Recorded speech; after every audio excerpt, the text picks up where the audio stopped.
Scorpio, welcome dito sa aking channel, Scorpio. Welcome guys. Alamin natin kung anong messages, vibration, gabay, energy para sa inyong lahat, Scorpio. Next 3 months tayo. So, Scorpio, I hope na makaresonate ka dito sa mga barahang lalabas sa ngayon. And paalala lang, general energy to. So, general reading, gamitin mo ang iyong intuition sa panonood. Okay, Scorpio. Vision quest and perspective, Milky Way and new moon. Wow, so ang galing na ito, Scorpio. Bago matapos yung taon, yung mga Scorpio na hindi masyadong maganda yung relationship nila sa kanilang karelasyon, parents, siblings, friends, sa boss, or kung kanino man, posibleng maayos ito. So may mga reconciliation, may mga pagbabalikan. Especially sa mga relationship to ng intimate, mag-asawa, mag-boyfriend, girlfriend, mag-live-in partner. Posibleng maayos yung relationship nyo. Magkaroon kayo ng promise to each other na kung may mga pagkakamali, posibleng i-correct na siya or ganito, ganyan. Okay? And sinasabi ng barahan na nakafocus din yung iba sa inyo, Scorpio, sa pagpunta sa Middle East. Kasi nakikita ko sa inyo dito, nag-aasikaso kayo ng papeles. Yun yung focus nyo eh.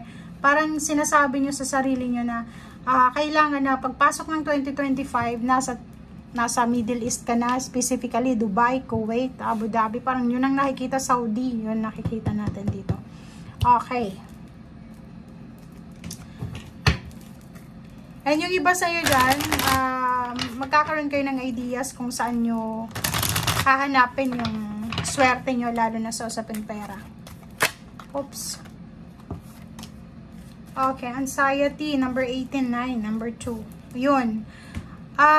Comment down below, yung iba sa inyo dyan, mga Scorpio, na hindi kayo makapag-desisyon kung papasukin nyo ba tong like travel na to. Kasi, yun na nga, may ideas dito na gusto mong pumunta ng ibang bansa, makipagsapalaran, ganito, ganyan.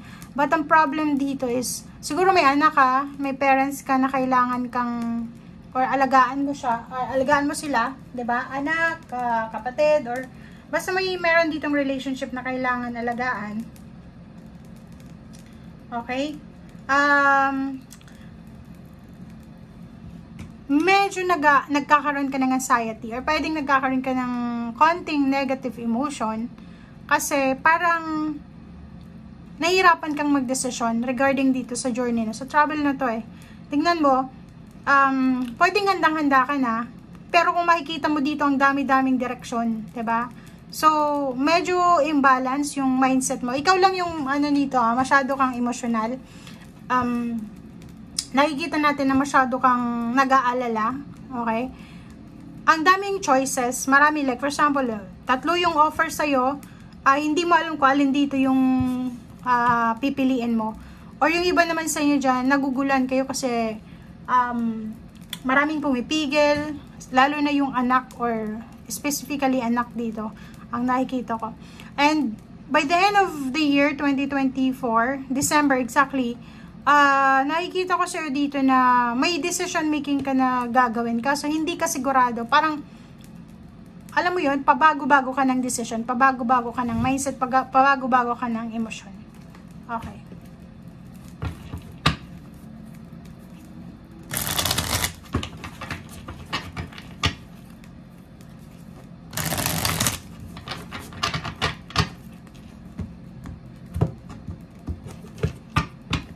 Scorpio. Okay, King of Swords.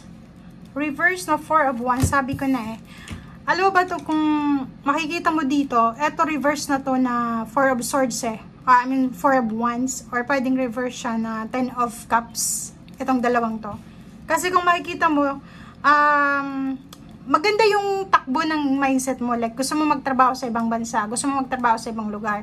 Gusto mo hanapin yung success mo. Kaso lang, hindi ka makapag-desisyon gawa ng maraming sagabal, maraming pumipigil sa'yo. Okay?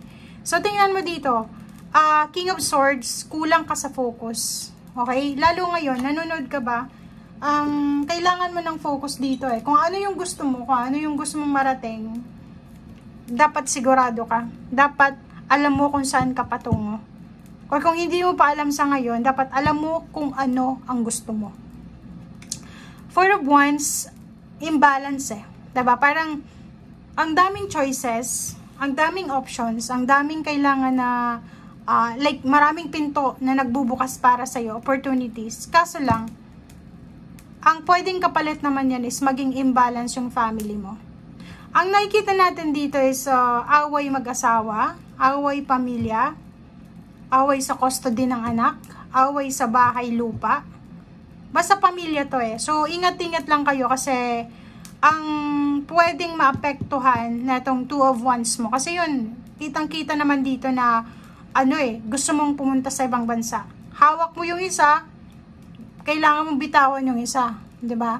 Ang pinaka-worst dito, yun lang, yung worst, is pwedeng yung nagkaka-anxiety ay hindi ikaw, ibang tao. Pwedeng gusto mong makipaghiwalay, na anxiety na yung gusto mong hiwalayan, kasi pwedeng may bago ka ng nagugustuhan na nasa ibang bansa, or siguro nakatagpo ka sa online na responsable, na mas maganda yung trato sa'yo. So parang ganun, kaso masisira yung family, masisira yung foundation mo. Okay? Pero ikaw naman yung magdedesisyon dyan, diba? Walang sino man ang pwedeng pumigil sa'yo kung yan ang gusto mo, kung yan ang magbibigay saya sa'yo. Sa trabaho, ganun din. May trabaho ka na ngayon, may trabaho ka, maganda yung trabaho mo, pero may mga offers na mas maganda. So, syempre, sino ba naman ang hindi mahirapan magdesisyon, diba?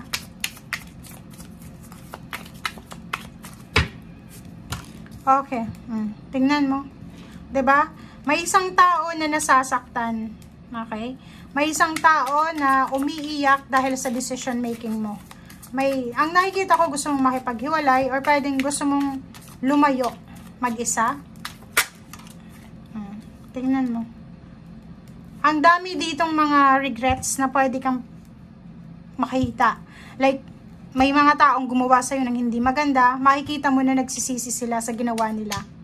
Ang Warrior of Swords na to, bilang isang Scorpio, siguro energy mo to na kailangan mong ipaglaban kung ano yung karapatan mo.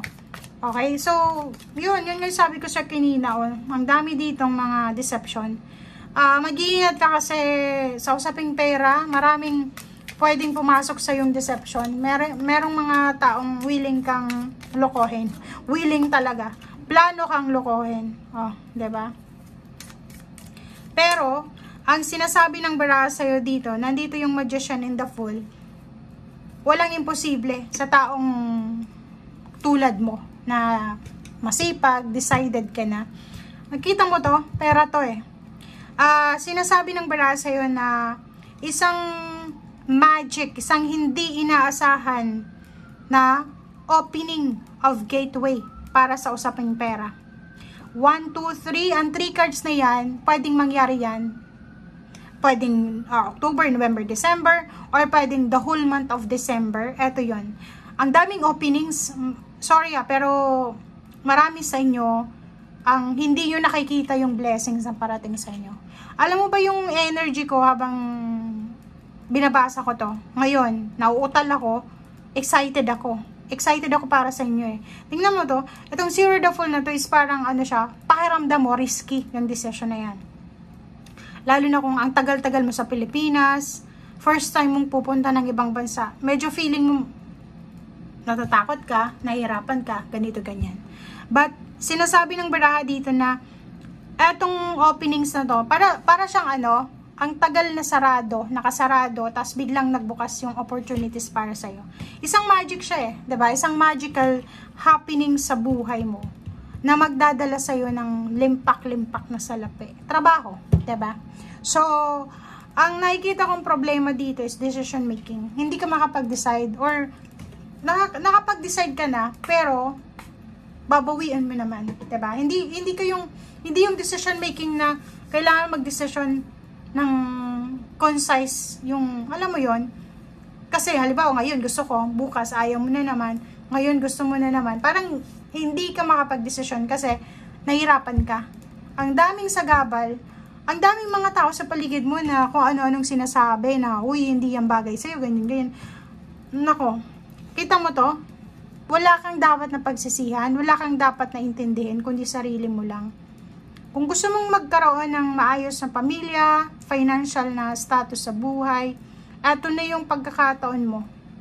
Parang ano, alam mo ba, yung energy mo, parang nakikita ko na bibigyan ka ng pagkakataon ng universe na parang maibalik sa'yo yung kung ano yung nawala sa'yo. Okay? Or bibigyan ka ng pagkakataon ng universe na makuha kung ano talagang pinagpipray mo. Etong taong ito na medyo nagkaka-anxiety na siya, it's either ikaw yan sa sobrang pag-iisip or yung ibang tao na to na hindi ka mabitaw-bitawan. Okay? Comment down below if you resonated. Thank you guys and see you again. Bye!